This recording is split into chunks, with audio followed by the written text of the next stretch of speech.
Yeah, like come home from a walk with your pet rabbit. It got eaten by a fox, as I said it would. This is The your fox fault. was basically waiting. One of these days, someone will come out walking their rabbit. No, he wasn't. Like, Mummy was wearing a bib. He had a knife. Yeah, he spoke like George Clooney. Oh, that's a niche one. Talking about Fantastic Mr. Fox yesterday. What a movie! What a movie! Oh, it's okay. Do a Keeping It Real rewind of Fantastic Mr. Fox. Rewind. DJ. You glad you got that in? Yeah. Yeah, you got that out your system early. Yeah. He did do that 5 minutes ago as well. Yeah, but you weren't recording it, so I really, you know what? Just go. Just do the intro. Right, what's up, guys? Welcome back to another episode of the Keeping It Real podcast. As always, I'm James, joined by Jack and Calvin. Today is our first Keeping It Real rewind. We review classic movies. This week, we're taking a look back at Zack Snyder's feature directorial debut, Dawn of the Dead. Released in March 2004, Snyder's Dawn of the Dead is a remake of the 1978 film by George Romero of the same name, with screenplay by James Gunn, starring Sarah Polley, Ving Rhames, Mekhi Phifer, and Ty Burrell. Did you just describe this film as a classic? I will die on this hill. This is a seminal film of the zombie genre. I watched it when I must have been about 13 or 14. And I was pleasantly surprised about how well this held up. Can't talk. And how, in retrospect, how many things, as well as Romero's original movie, how much this is inspired. Beyond that, especially video games, I thought, like Left 4 Dead, Dead Rising, taking a lot from this specifically. But I think from this one was obviously, compared to George Romero's original, this one's obviously a lot more action-packed. There's a lot more, maybe from that respect, it wouldn't, like those games wouldn't have come from, George Romero's classic films, because his ones were always sort of, this remake or reimagining is like, it's like it's character led, but it's not as character led as the original is. The original is like super slow. Yeah. Because obviously this has the zombies are running, and they're a lot more active in their pursuit of flesh rather than just stumbling around, walking into things. Yeah. In the original Dawn of the Dead, don't like zombies get like pied? Yeah, they do. Not like denied a kiss. I think George Romero described it.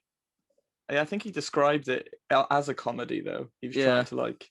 I watched that years ago. It's sort of like a satire. Can't remember a lot, but yeah. So that's why this, like, in regards of a remake, it's not restricted by, because it's a different plot and it's a different bunch of characters as well. It really is just the location and the setup, and then Zack Snyder just does something completely different with it, as opposed to Romero.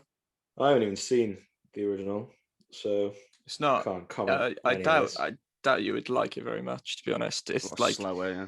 It's it's a lot slower, and obviously back then they didn't really have the technology to do any like good effects. If you watch it, if you look at some of the background zombies, there's like noticeable people with not even any makeup. No makeup, they're just wandering about. So you were talking about the characters, and I actually thought the characterization was quite good here.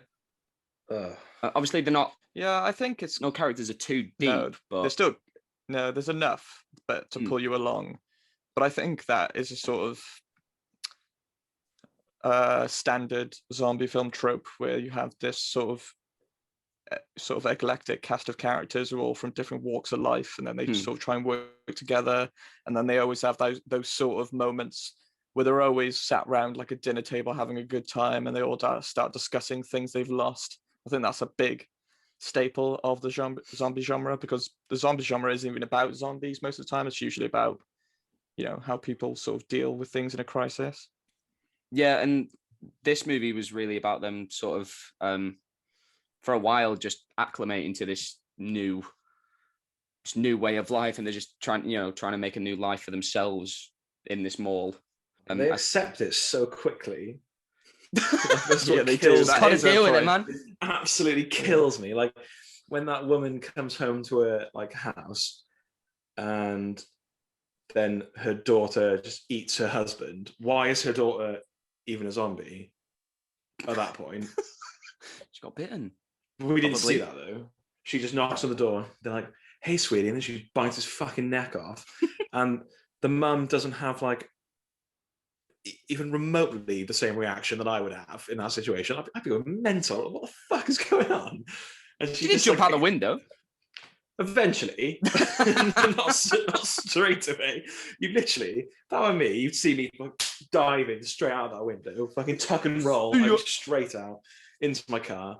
And then she like goes to wherever Ving Rhames is, and like she asks no questions. Basically, she doesn't ask any questions.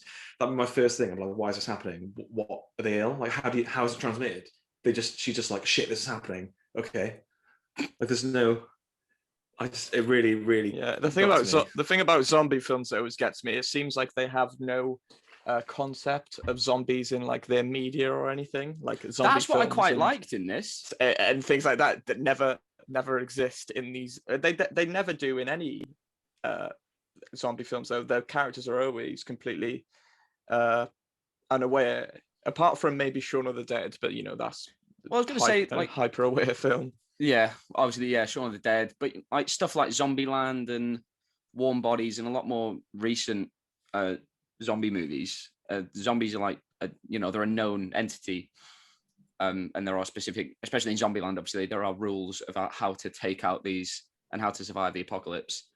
But I liked in this how nobody had any idea what was going on, and it was really just like everyone was freaking out because what are these things? What is happening to these people? And obviously you only find out like halfway into the movie that, it's transmitted by the bites, and go for the head. Yeah, they would have figured that out a lot earlier if they just even thought, ask questions. Just really can't get over it.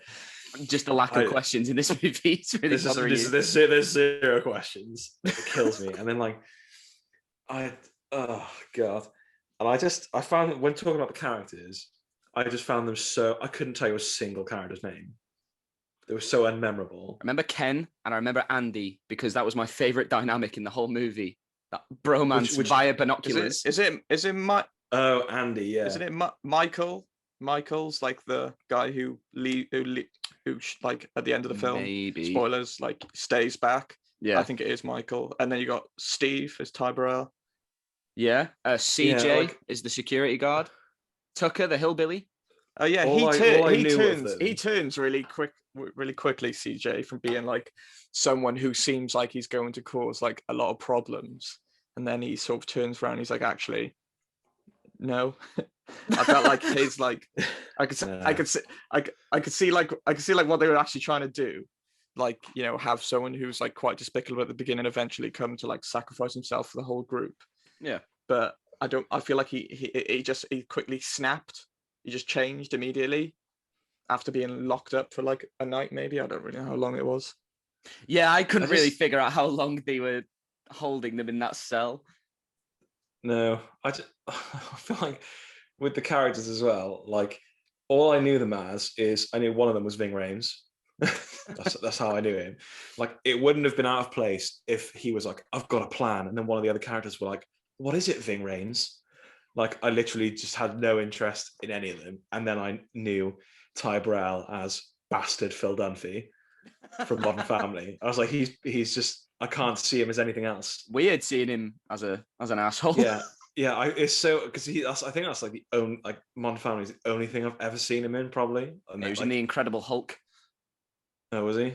Yeah, for like 2 scenes. I do feel like him from, and then just seeing him as a prick, I was like, this doesn't sit well with me at all. How dare he branch out? Yeah, there's a lot of like most of the like conflict in the film does derive from like sheer stupidity, like them sort of that girl going to get the dog and then them going to save her. I didn't feel like, all right, yeah, I really wanted to talk about this. They didn't really have the they didn't really have like. I could see that they're like, they wanted to like show that people are still willing to try and help each other. Like otherwise, if they didn't, they lose all shred of humanity. Yeah. And I don't know if it was like a joke, because obviously James Gunn wrote this, but it was like, oh, we can't kill a dog off. Everyone's gonna go and save the dog. Like, yep. So obviously, approaching the third act, they need to, do something. Need to get out of this mall. But the actual motivation of, is it her name's Sarah or something, going to save the dog, and then everyone going, oh, fine, well, we need to go and get Sarah.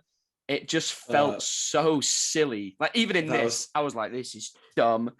You couldn't think of anything better. I literally, if I was stood next to Ving Rhames and someone was like, we need to go save her because she went to go get the dog, I'd be like, fuck her. Well, yeah, Ty Burrell's the only one who makes any sense. He's like, are we seriously gonna fucking do this? Yeah, it's stupid. I literally was sat there and I was like, no, she deserves whatever's about to happen. She deserves this. Yeah. Like, they're not going for the dog regardless. We see the whole run up. If she'd have just waited and watched that dog run up, she would have seen, oh, they don't care about the dog. It's not going to eat the dog.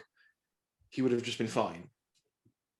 And when you eventually see her at the end, when like she's hiding in that cupboard with the dog, I literally was like, no way, in a tight cupboard for however long they were in there, would that dog remain silent? Because she's like hiding from the zombies. It was like this. That was the least believable part for me. It was like, that dog would definitely bark. Oh, I thought like Andy knew she was in that cupboard and he was just trying to get in. I don't know if the dog was being silent. Oh yeah, he was banging on the door before Ving Rhames. He was outside the door. Well, then even more reason for the dog to bark. I just didn't believe it. Was it not barking? No, it was silent. It was silent. And not all dogs are the same. No, I'm not saying that. I'm just instinctively. Dog's knackered. I had to run all the way across the street. He's not got any energy to bark. Yeah, it's absolutely buggered. Yeah. I think the worst bit of stupidity in this film for me, and it like actually really annoyed me, is when that old man was like, I'm gonna rev up this chainsaw as we take this harsh corner at speed. Oh my god. I could not stop laughing. I literally was just like, if I was Ving Rhames, I wouldn't even say any words for him. I'd literally get up and I'd be like, fuck these guys, idiots. I was like, why would you rev that chainsaw? You're so stupid. I was like, fuck, I was livid. I was like, why? Do not rev a chainsaw in a moving vehicle. Regardless. As soon as he did it, I was like, I know what's going to happen. I know. And he was struggling with it as well. And I was like, oh, you're an idiot. Like, why are you doing this? Don't do it, you fucking moron. Oh, God. One of my favourite parts. It was terrible. Going from one of my favorite parts to my least favorite part of the whole movie. You know me from our Justice League review. I'm all for Snyder and his Snyderisms and his love of slow-mo. But this film contains perhaps just the most egregious slow-mo moment I've ever seen.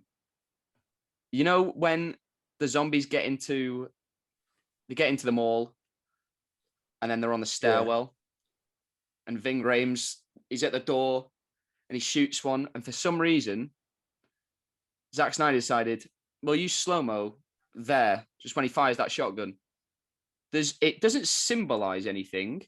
It's not dramatic in any way. It's just another shotgun being fired. I don't think any of Zack Snyder's slow-mo symbolizes pretty much anything. Look at but it's usually, but it's usually, showing something off visually. Or I'd argue that he uses barely any slow-mo in this film, and every other one of his films, I would say, is at least 25% slow-mo. Oh yeah, so he's going. 300 would probably only be an hour and a half. Yeah, but in this, the way it was presented, it was like, oh, maybe it's the first time he's firing this gun, or he's killing someone who he used to care about.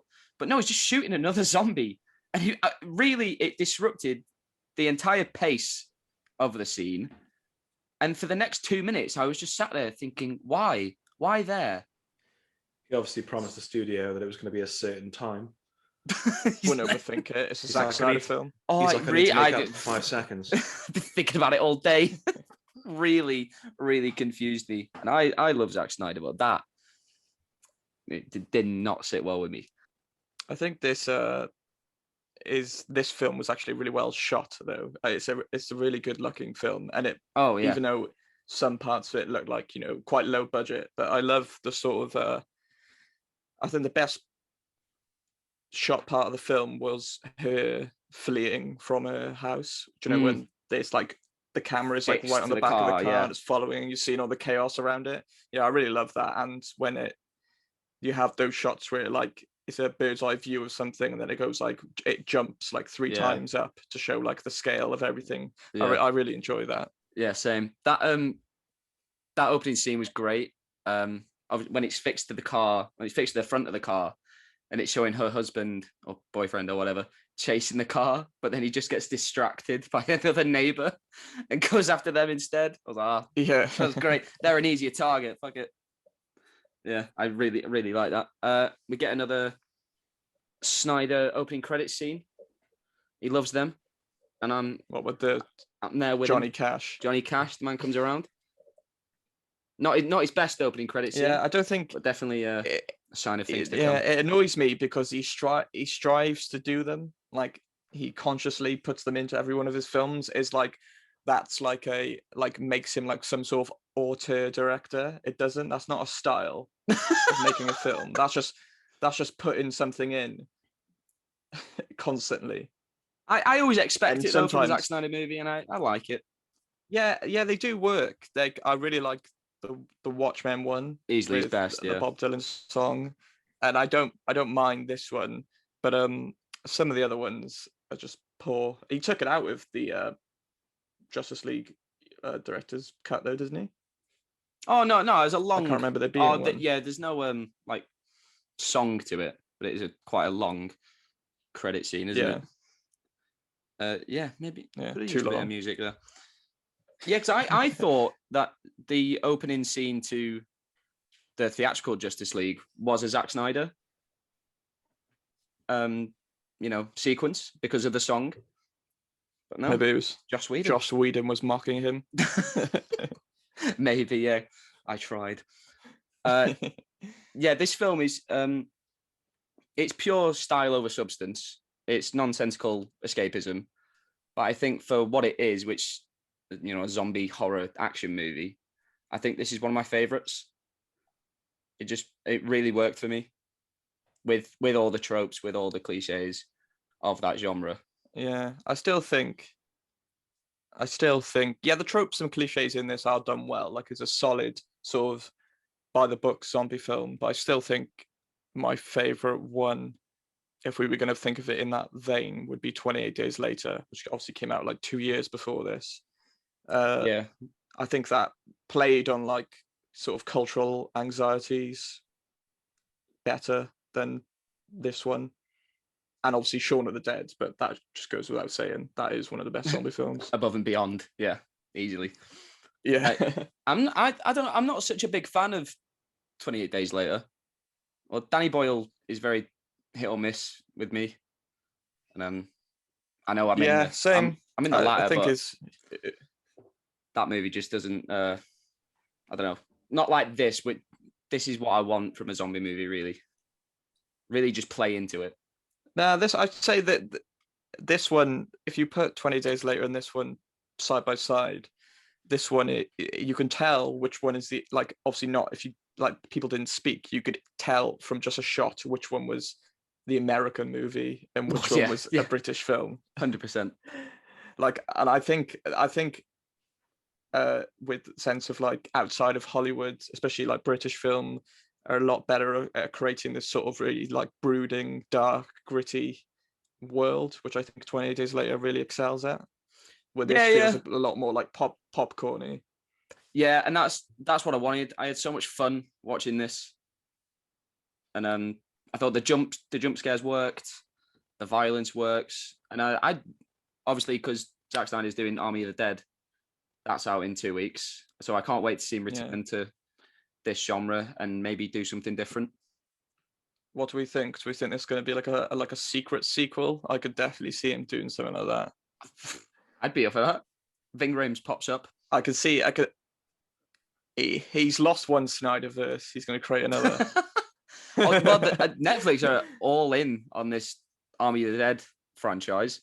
They've already shot a prequel movie. They're doing an animated series. Jesus, it's gonna be a whole Christ. thing. I know. That'd be good. Oh, pissing money over yeah, the wall. I like. Yeah. I do like a heist. Yeah, I think a heist. The way this Dawn of the Dead, I think, because it's sort of like people trapped in a mall, all from different walks of life. I feel like a heist is sort of the same because you have like each individual who has like their speciality who helps each stage of the heist. So I feel like it's quite a similar but different thing. Yeah, definitely. And I don't know. If you got a little Dawn of the Dead cameo in that, I'd be very happy. Did you both sit through the credits? The dog. That fucking dog. Did you both sit through the credits? All the way to the end of the credits. Well, I mean, it's basically the same thing throughout, isn't it? So it's a fake out ending, really. They get away. You're like, hey, finally, they're gonna go to this island. It's all gonna be breezy. They're gonna survive, and then the welcoming party is just another bunch of fucking zombies. Yeah, I like that. Yeah, I think that happens. I think that happens a lot in zombie films. I've seen that quite a few times. Like, yeah, you're not going to escape this. This has happened, and the zombies are here now, and they're ready to stay. What was that island though? Yay! I don't know. Random. Where it was. Because someone said like, "Oh, we don't even know if this island exists or something." I was like, "Why? Where are you going then?" Just Skull Island. Yeah, that's what it sounded like. I was like, "The fuck? Zombie just King Kong ripping heads, taking names, taking names." Right, should we rate this? Yeah, Jack, you go first. 5. A 5. Yeah. So this isn't even a rewind for me. This is a first play. I'm, as you both know, I'm not big into like horror films. Since Calvin, I don't appreciate I don't appreciate their negative atmosphere. It's just not for me. Like, why do I want to sit like either in the cinema or in my own home and just feel an overwhelming sense of dread? Why the fuck do I want that? I got enough stress and anxieties in my life. Anyway. Yeah. I'm in a permanent state of existential dread.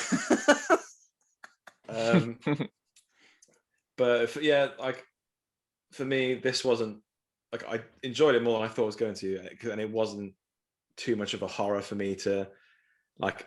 I think it only made me jump like once, and everything else more was of an action movie. Yeah, definitely. Not horror. Yeah.